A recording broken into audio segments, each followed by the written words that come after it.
الشمس والقمر بحسبان والنجم والشجر يسجدان والسماء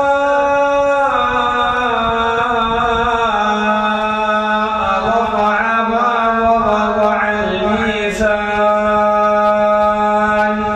ألا تطغوا في الميزان وأقيموا الوزن بالقسط ولا تخسروا الميزان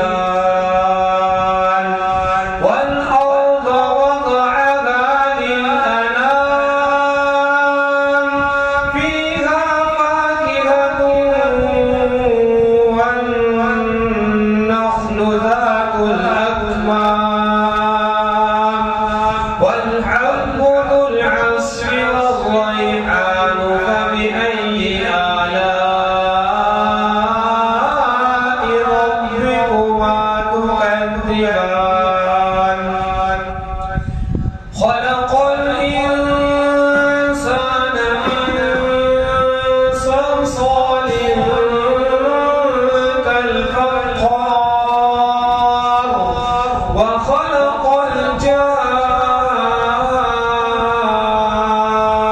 الجان من مارج من نار فبأي آلاء ربكما تكذبان رب المشرقين ورب المغربين فبأي آلاء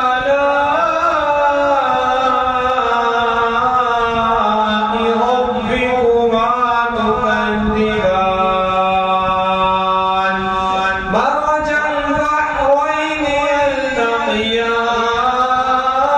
يلتقيان بينهما برزخ لا يبغيان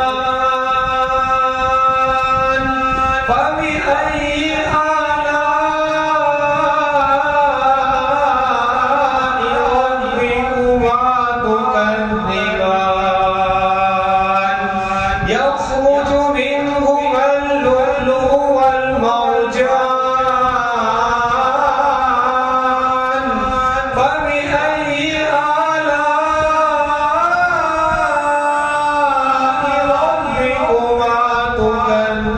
تكذبان وله الجوار المنشآت في البحر كالأعلام فبأي آلاء ربكما تكذبان كل من عليها فان كل من عليها فان ويبقى وجه ربك ذو الجلال والإكرام فبأي آلاء ربكما تكذبان صدق الله العظيم. Thanks for watching. Don't forget to like, comment, share and subscribe to Al Wahid channel.